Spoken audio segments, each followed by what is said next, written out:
უნდა განადგურდეს თუ არა პირადი ცხოვრების ამსახველი ვიდეო და აუდიო ჩანაწერები თემაზე ბოლო კვირების განმავლობაში აქტიური მსჯელობა მიმდინარეობს. თუმცა დღეს მაცნესთან საუბარში სახალხო დამცველის აპარატის წარმომადგენელი ადასტურებს, რომ არქივი უპირობოდ განადგურდება. აღნიშნულის პირობა შინაგან საქმეთა მინისტრმა ჯერ კიდევ 30 მაისს ბრიუსელში ვიზიტად ყოფნის დროს დადო, თუმცა 10 დღის შემდეგაც ვითარება უცვლელია. როგორია მოქალაქეების განწყობა და არასამთავრობო ორგანიზაციების პოზიცია, თეონა თურმაინძე მოგითხრობთ.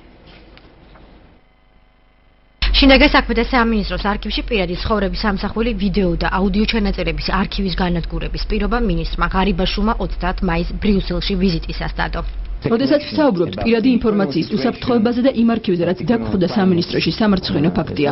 რა თქმა უნდა, მე არ ვარ იმისთვის, რომ ვაკრიტიკო წინამთავრობა, თუმცა ეს არქივი წარმოადგენს თვალსაჩინო მაგალითს იმისას, თუ როგორ მუშაობდა წინამთავრობა, რა მეთოდებს იყენებდა ხალხის წინააღმდეგ, არა მხოლოდ ოპოზიციის, არამედ საკუთარი გუნდის წევრების წინააღმდეგაც.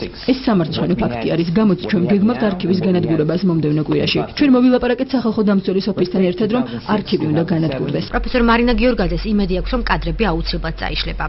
მეტეს როცა ამაზე მინისტრი საუბრობს, თუმცა 100%-იანი გარანტია განადგურდება თუ არა არქივი იურისტებსა და მოქალაქეებს არა აქვთ.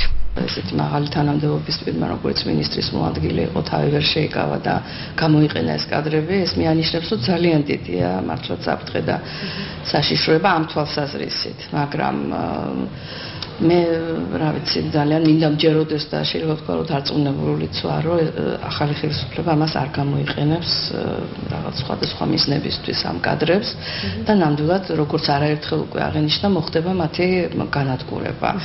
შეიძლება ერთბაშად ყველა არ განადგურდეს, როგორც ითქვა. წერილთა კავშირის თავმჯდომარე თვლის, რომ არქივი აქამდეც უნდა განადგურებულიყო. დავით თედორაძე სატელეფონო მოსმენების აკრძალვაზეც საუბრობს. შეგვპირდა მთავრობა, რომ აი ამ ფარულ ჩანაწერებს გაანადგურებდა. მაგრამ მე გავოცდი, როცა ბოლო პერიოდში პრესაში იწერება და ტელევიზიითაც ვისმენთ, რომ მთლიანად არ განადგურდება ეს არქივი, ნაწილი განადგურდება და ნაწილი შენახვას ექვემდებარება. არ უნდა ექვემდებარებოდეს შენახვას, რადგან ეს უკანონო ჩანაწერები არის. ამისი სასტიკად მოწინააღმდეგე ვიყავი, ვარ და ვიქნები. არასამთავრობო ორგანიზაციის ხელმძღვანელის გენო გელაძის პოზიცია ცალსახაა. ფარული ჩანაწერები უნდა განადგურდეს, რადგან ნებისმიერი ხელისუფლების დროს იგი შანტაჟის საშუალებად იქცევა. ნებისმიერ დროს გარკვეულ ვითარებაში ის არის პოტენციური რისკი იმისი, რომ გამოყენებული იქნეს ვიღაცის წინააღმდეგ. არავინ არ იცის ახლა რა მასალები ინახებოდა და რა მასალები დაგროვდა ამ 8-9 წლის განმავლობაში, მაგრამ ფაქტორი იმისი, რა ვიშვა და რისკი, რომ კიდევ სადღაც დარჩება, უფრო ნაკლებად მაშინეს მეპირებათ, იმიტომ რომ თუკი ხელისუფლება განაცხადებს, რომ მე გავანადგურე და მე აღარ მაქვს უკვე, ხო?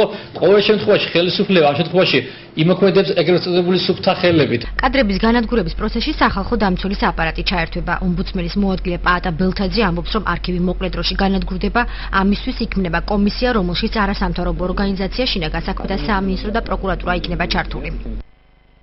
აუცილებლად განადგურდება, რომ შეიძლება სპეციალური კომისია, რომელიც ამ კომისიის შორის შინაგან საქმეთა მინისტრი, მთავარი პროკურორი, სახალხო დამცველი და 2 ან 3 არასამთავრობო მაღალი დონის მოსაგები ორგანიზაციის წარმომადგენლები. კომისია ასევე შეიმუშავებს მისი განადგურების წესს. თავი პრინციპი არის ის, რომ ამ მასალებში ასახული რაიმე ვიდეოს უშუალო ნახვა არ შეიძლება არ არის. უკანონოდ მოპოვებული იქნება განადგურებული ცალსახად. ღარიბაშვილმა ამნისტიის პირობა მისცა ყველა იმ ადამიანს, ვისაც ფარული ჩანაწერების ასლები აქვს და ამის შესახებ განაცხადებს.